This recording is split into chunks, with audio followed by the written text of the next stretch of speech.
Bienvenue, chers explorateurs de l'inexpliqué. Dans cette nouvelle année, je vous souhaite à tous une année 2025 pleine de découvertes, d'émerveillements et qui sait peut-être de quelques réponses aux mystères qui hantent notre monde. Pour inaugurer cette nouvelle année, je vous emmène dans un lieu où la réalité semble se plier aux lois de l'étrange. Un endroit où les arbres se tordent comme s'ils fuyaient une force invisible, où les lumières dansent dans l'obscurité et où le temps lui-même semble jouer des tours. Aujourd'hui, nous partons pour la forêt de Oia-Basiu, en Roumanie, un lieu surnommé le Triangle des Bermudes de la Transylvanie. Disparition, apparition, phénomènes lumineux et légendes envoûtantes, la forêt cache-t-elle un portail vers une autre dimension? Abrite-t-elle des visiteurs venus d'ailleurs, ou bien les énergies anciennes y règnent-elles toujours en maître? Accrochez-vous, ce que vous allez découvrir pourrait bien vous faire regarder les forêts autrement. Je suis Rémi, vous êtes sur Enigma et Mysterium, enquête sur l'inexplicable, c'est parti.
La date exacte est inconnue.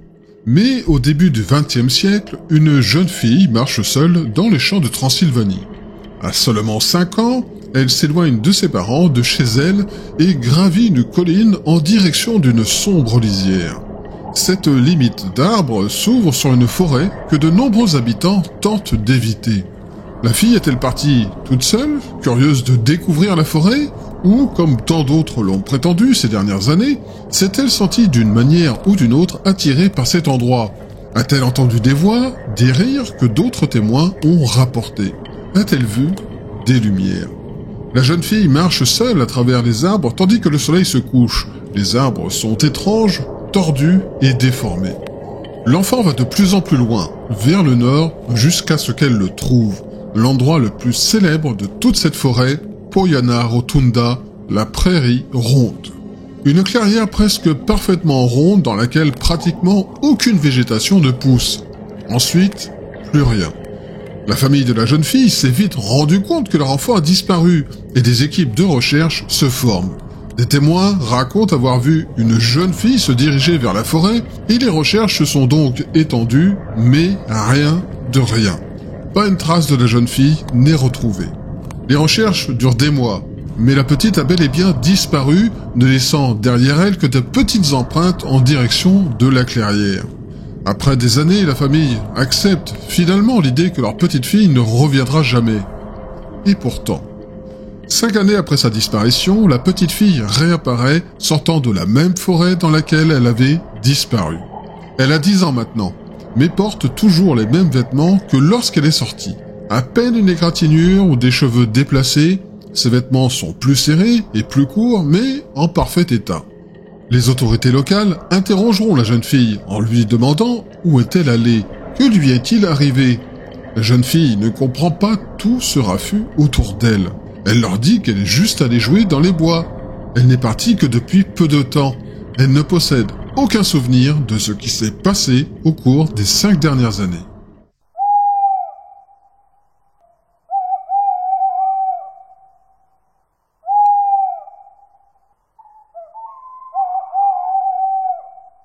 Oia-Basiu se situe juste à côté de Cluj-Napoca, dans le nord-ouest de la Roumanie, la capitale non officielle de Transylvanie. De toute évidence, une région du monde imprégnée de légendes et de superbe architecture gothique, l'endroit idéal pour un bois hanté. La région abrite la plus ancienne colonie enregistrée en Roumanie, un site néolithique estimé à environ 6500 ans avant Jésus-Christ. Entre les années 60 et les années 90, diverses fouilles sont réalisées dans la zone pour trouver toutes sortes d'objets, des maisons et même des restes de tombes. Les sombres légendes de Oia-Basiu se retracent jusqu'ici, car certains prétendent que les habitants de cette colonie oubliée furent assaillis par une tribu rivale. Mais cette histoire est-elle vérifiable ? Cette version de la légende est issue de la tradition orale locale transmise au fil des générations. Les habitants des villages proches, comme ceux de Basiu ou de Cluj-Napoca, racontent qu'une tribu ancienne aurait été attaquée par un groupe rival. Les assaillants capturèrent près de 200 personnes avant de les exécuter brutalement dans un acte de vengeance ou de domination. Les récits placent cette tragédie à l'époque néolithique, lorsque les premières communautés agricoles s'installèrent en Europe. Le massacre eut lieu non loin d'un site rituel ou cérémoniel, ce qui renforce l'hypothèse d'une charge spirituelle laissée dans cette région. À ce jour, aucune fouille officielle ne confirme l'existence d'une fosse commune ou de vestiges liés à ce massacre. Cependant, le sol forestier dense et les végétations compliquent les recherches archéologiques. Alors pourquoi cette histoire persiste-t-elle ? Pour l'atmosphère du lieu, la Poiana Rotunda, où rien ne pousse, ajoutée aux phénomènes paranormaux, donne corps à l'idée qu'un événement traumatique s'y serait produit. Certains disent même ressentir une oppression inexplicable dans cette zone. Des visiteurs rapportent entendre des cris lointains ou voir des silhouettes fugitives, ce qui alimente la croyance que ces 200 âmes hanteraient encore la forêt. Il est probable que cette histoire ait été amplifiée avec le temps. Si une confrontation ou un événement tragique eut bien lieu dans la région, les chiffres avancés et les détails du massacre demeurent le fruit de l'imaginaire collectif. L'histoire des 200 personnes massacrées s'inscrit parfaitement dans le tissu des légendes ancestrales qui hantent la forêt de Oia-Basiu, si fascinante. La forêt recevra toutefois son nom des milliers d'années plus tard à cause d'une légende locale à propos d'un berger. On raconte qu'à un moment donné, un éleveur promenant ses moutons dans les champs voisins s'arrêta brièvement pour les laisser paître. Une grande plaine d'herbes rondes et parfaites, l'endroit idéal pour son grand troupeau de moutons. Il commence alors à les guider à travers les arbres spiralés et vers la clairière. L'homme emmène 200 moutons dans la forêt ce jour-là, aucun n'est revenu. Le berger et ses brebis n'ont plus jamais été revus, ne laissant aucune trace. La forêt est alors surnommée Oia-Basiu, le berger Oia. Au fil des années, on estime que 1000 personnes sont parties dans la forêt et ne sont jamais revenues. Mais tous ceux qui disparaissent dans la forêt ne sont pas tous partis pour de bon. Tout comme la légende de la petite fille, certains se baladent simplement dans les bois et profitent d'une belle promenade dans la nature. Seulement, une fois aventurés hors des bois, le retour vers la ville se fait pour découvrir qu'une équipe de recherche est à leur recherche. Les promeneurs en ressortent convaincus qu'ils sont là depuis 1 heure ou 2, pour découvrir qu'ils ont disparu depuis bien plus longtemps que cela, des jours dans certains cas, voire des années. Ne croyez pas que c'est juste un folklore, ces décalages dans le temps sont assez courants, mais dans la plupart des cas, il s'agit simplement de minutes, voire d'heures perdues. Mais la situation reste terrifiante. Que se passe-t-il durant ces laps de temps ? Une autre histoire de disparition est celle d'une femme séparée de ses amis lors d'une promenade un jour dans la forêt. Finalement, il la retrouve des heures plus tard, errant juste dehors, presque hébétée. Il lui demande ce qui lui est arrivé, mais la femme est persuadée qu'elle n'est partie que quelques minutes. Mais là où ça devient flippant, c'est au cours de leur conversation que la femme sent quelque chose dans sa poche, une chose qui n'y était pas auparavant. Elle fouille sa poche pour faire apparaître une pièce de monnaie, une pièce remontant aux années 1500. Pendant les mois d'hiver, des bruits de pas dans la neige sont entendus, puis plus rien, comme si les marcheurs disparaissaient dans les airs. D'autres disparaissent dans les bois, mais sont retrouvés plus tard, et le sont malheureusement de manière beaucoup plus macabre. La forêt est devenue un point chaud de suicide au fil des ans, un certain nombre de personnes étant retrouvées pendues aux arbres. En fait, les expériences que les gens semblent vivre dans la forêt perturbent leurs émotions et même parfois leur corps. Beaucoup disent qu'être dans la forêt joue sur les émotions que vous ressentez. Si vous êtes heureux en entrant, vous vous sentirez ravi des merveilles et de la beauté de la forêt. Mais si vous êtes un déprimé de la vie, cette dépression s'amplifiera et vous trouverez cette forêt sombre et angoissante. Les gens déclarent souvent avoir soudainement eu la nausée en se promenant dans la forêt, les maux de tête et les migraines interviennent presque instantanément dès l'entrée. Les visiteurs se sentent aussi souvent désorientés. Beaucoup sont rentrés chez eux et furent choqués de découvrir ce qui ressemble à des égratignures, et même des brûlures sur leur peau, même s'ils portaient une veste. Tout cela, comme pour la plupart des phénomènes que nous aborderons, augmente à mesure que l'on s'enfonce dans la forêt, et plus particulièrement à mesure que l'on se rapproche de Poiana Rotunda, l'étrange clairière qui enflamme l'imagination de tant de personnes. Mais s'il y a bien quelque chose dans la forêt qui suscite l'intérêt de la communauté scientifique, c'est l'étrangeté des arbres. De loin, cela ressemble à une forêt près de chez vous. Mais de nombreux arbres poussent dans des positions étranges, couverts d'étranges cicatrices et croûtes, paraissant même parfois brûlés. Bien que les arbres à croissance étrange ne soient pas en soi un phénomène inhabituel, c'est le nombre d'entre eux qui poussent presque horizontalement qui pose question. On peut même voir jusqu'à 8 troncs poussés à partir d'une seule racine. Et apparemment, comme pour tout dans cette forêt, plus on se rapproche de la clairière ronde, plus les arbres deviennent étranges. La clairière elle-même est une bizarrerie de la nature. Très peu de choses y poussent. Les bergers de la région affirment que la clairière est identique à ce qu'elle était il y a au moins 450 ans. Des tentatives ont été faites pour faire pousser des arbres et d'autres feuillages dans la clairière, mais absolument rien d'autre qu'un faible niveau d'herbe ne poussera, laissant la zone parfaitement vierge, comme si elle était entretenue par quelqu'un pour que cela reste ainsi. De nombreuses expériences seront réalisées en forêt par différentes équipes scientifiques du monde entier. Le sol sera testé par bon nombre de ces groupes, ils ne trouveront aucune raison pour laquelle la vie végétale refuse de pousser. Et de la même manière, ces scientifiques n'expliquent pas plus ces étranges schémas de croissance des arbres.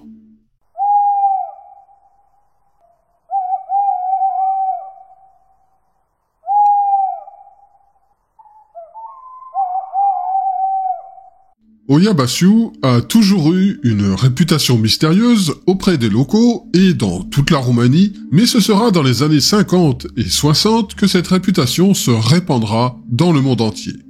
Comment ? Une poignée de photos prises dans les années 50 et 60 sera attribuée à un homme, le biologiste Alexander Sift.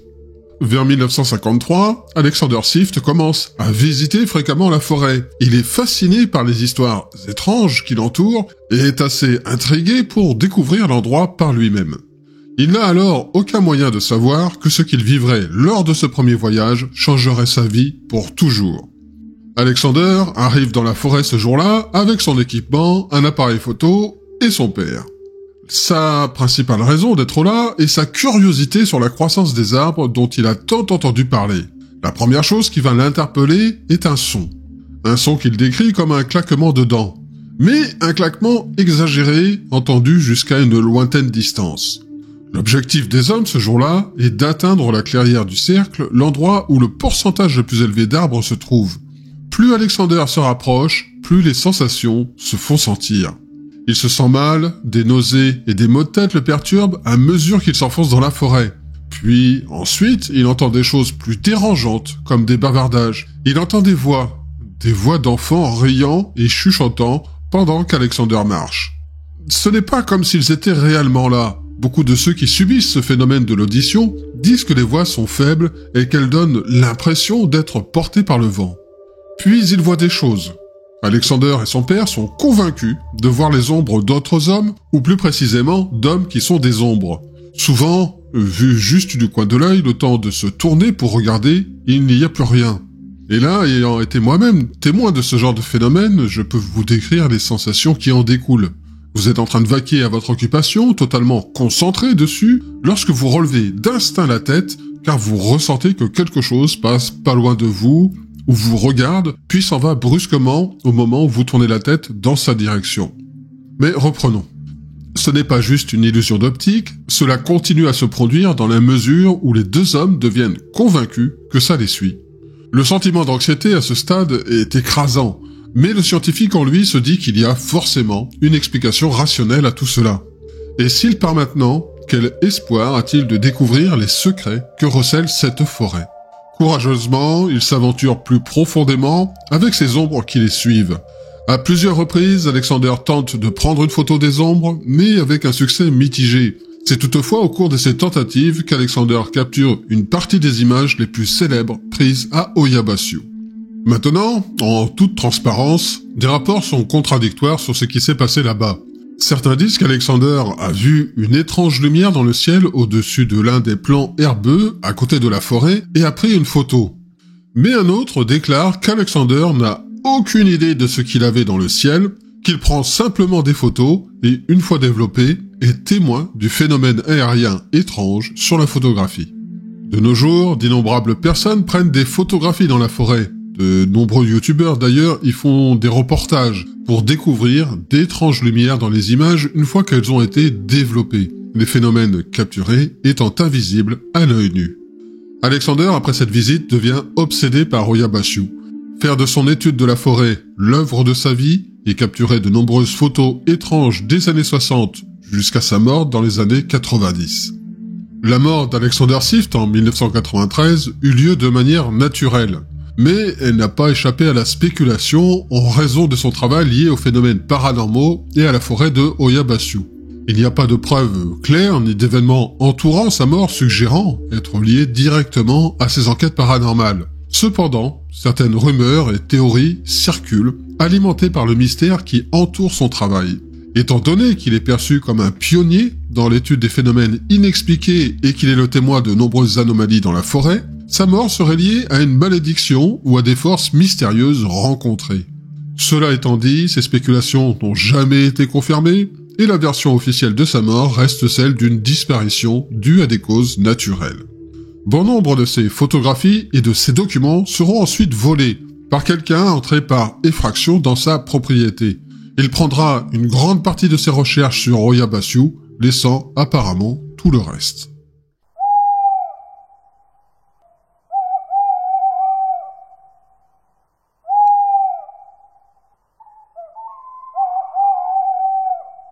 Même si les premières photos de Swift font sensation, il reste que c'est une photographie prise à la fin des années 60 qui met véritablement la forêt sur la scène mondiale des lieux mystérieux.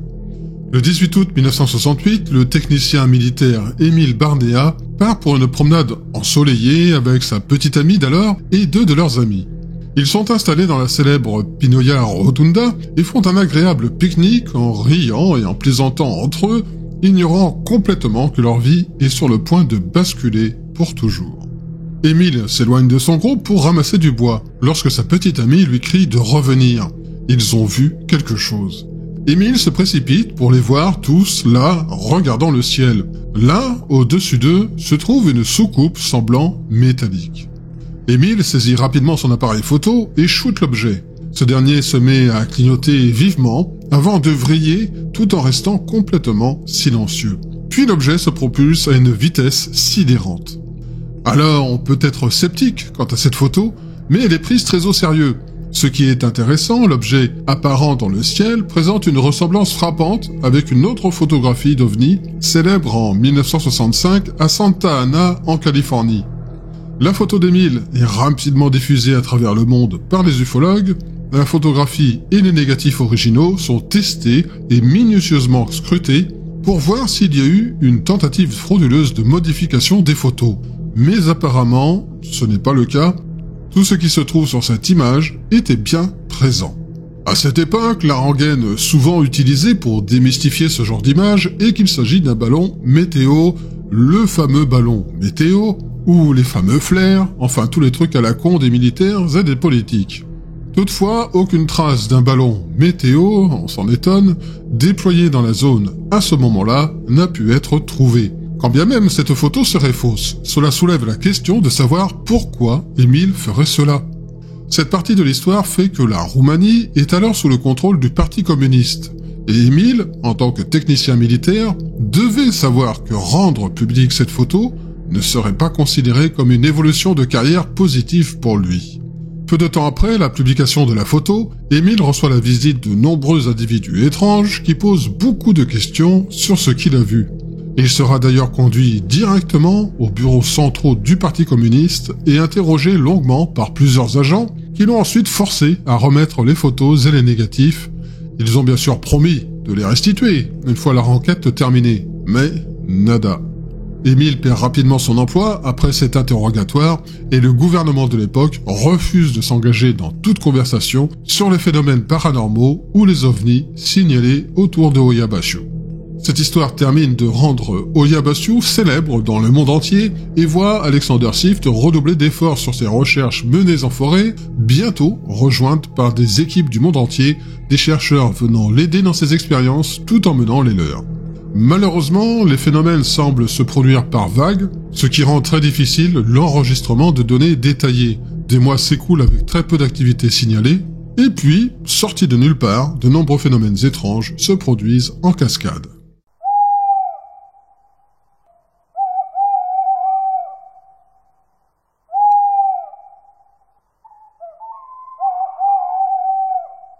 En 1974, Swift est rejoint par un chimiste du nom d'Adrian Petrut, un homme qui deviendra son ami le plus proche, alors qu'il travaille sur le projet et qui consacre également sa vie à étudier les phénomènes dans cette forêt. Les travaux de tamisage entrepris se poursuivront longtemps après sa mort et même jusqu'à nos jours.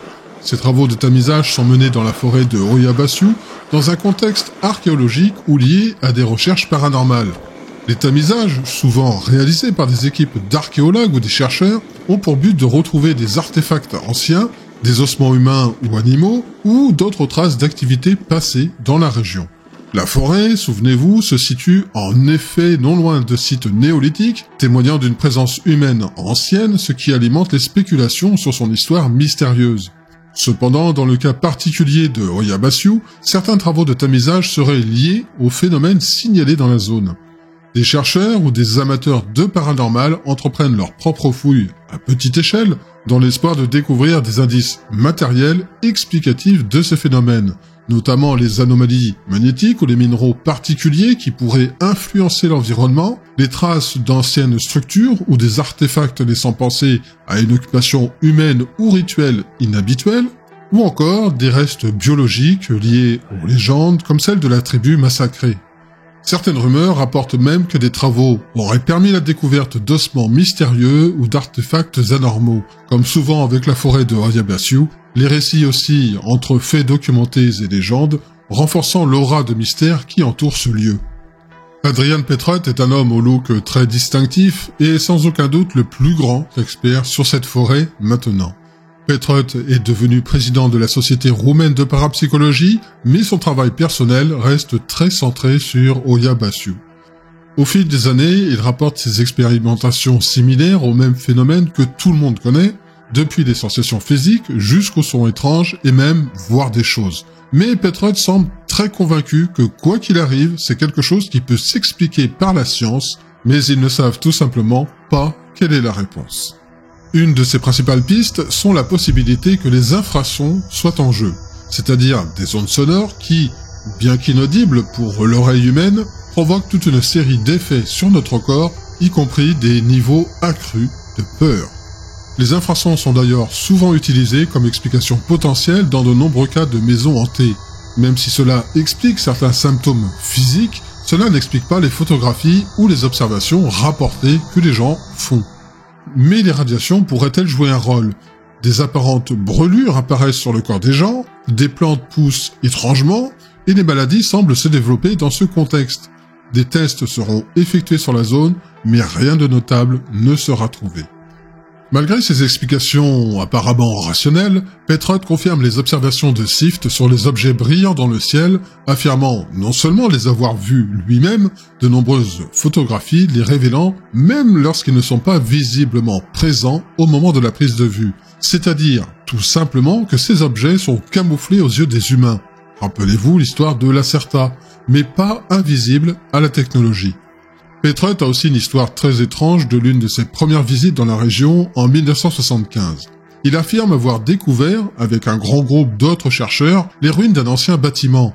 Même si personne dans ce groupe n'a vu ces ruines auparavant, la forêt s'étend sur près de 250 hectares, soit 2,5 km² et prennent de nombreuses photos.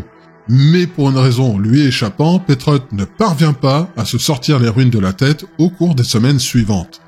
Quelque chose à leur sujet l'intrigue, mais il ne sait pas pourquoi. De retour à Oyabashu, il décide de se diriger avec son groupe de chercheurs directement vers les ruines pour les étudier plus en profondeur. Sauf qu'il y a un hic. Impossible de les retrouver. Le reste du groupe revient sur ses pas pensant précisément que les ruines se trouvent bien avant, mais aucun d'entre eux ne réussira à mettre la main dessus. Plus étrange encore, les photographies prises de ces ruines sont nues. Aucune trace des vestiges du bâtiment ne sont visibles sur aucune des photographies. Petrott affirme qu'il existe deux types distincts de phénomènes dans la forêt. Celui aérien, souvent invisible à l'œil nu, mais des lumières et des objets étranges apparaissent sur les photographies. Lorsqu'ils peuvent être vus en personne, ils restent parfois totalement stationnaires, d'autres fois ils se déplacent rapidement dans le ciel. Ces observations sont même rapportées depuis la ville, les habitants des immeubles de grande hauteur y voyant des objets flottant au-dessus de la forêt. L'autre type de phénomène se nomme les bioformes. Ce sont des apparitions visuelles prenant l'apparence de plantes, d'animaux ou même de personnes. Ces apparitions semblent irréelles, ou du moins pas réelles dans le sens qu'on pense. Des animaux improbables dans une forêt roumaine, comme des buses ou des léopards, des personnes rapportent avoir vu des visages de leurs proches dans les arbres, dont certains sont morts depuis longtemps, d'autres encore bien vivants, mais vivant leur vie à des kilomètres de ce site. Le dernier est à glacer les eaux, les promeneurs verront des personnes marcher à travers les arbres, puis disparaître. Des fragments de personnes surgissent de nulle part, juste des parties d'un visage ou d'un corps flottant dans les airs. Et l'un des phénomènes les plus courants sont les lumières étranges au niveau du sol. De petites lumières brillantes s'éteignent au loin de la limite forestière entourant l'extérieur de la forêt. Elles pointent vers ceux qui ont le courage d'y camper, comme si ces curieuses lumières les observaient. Nous pourrions penser que ce sont simplement d'autres personnes dans la forêt avec des torches. Mais étrangement, certains ont capturé des images de ces lumières s'élevant dans les arbres ou même dans le ciel. D'autres chercheurs et équipes de télévision enquêtant sur la zone ont emporté des caméras thermiques avec eux et les ont dirigées vers ces lumières, mais aucune signature thermique ne semble être émise, suggérant que ces lumières ne sont ni des incendies ni des personnes. L'histoire racontée par les habitants de la région à propos de ces lumières, ce sont des objets oubliés depuis longtemps, des esprits de ces premiers colons massacrés et toujours coincés ici, des milliers d'années plus tard. Avec tout cela, le site est devenu une destination, non seulement pour les touristes, mais aussi pour ceux qui voient Oyabashu comme un site de pouvoir spirituel. Tout le monde, des professeurs de yoga au week-end, des satanistes autoproclamés, visitent la forêt pour s'imprégner de ses qualités surnaturelles. Beaucoup d'entre eux spéculent sur ce qui se cache derrière les phénomènes étranges, et beaucoup croient que la clairière est une sorte de passerelle vers une autre dimension, et que toutes ces étranges observations sont des êtres qui passent d'un monde à un autre. Après, vous avez beaucoup de jours stupides. Un guide touristique a notamment raconté comment il est arrivé un jour en forêt pour découvrir un groupe de 60 personnes, debout, autour de la clairière. Quand il leur a demandé ce qu'ils faisaient, ils lui ont répondu qu'ils essayaient d'ouvrir la porte.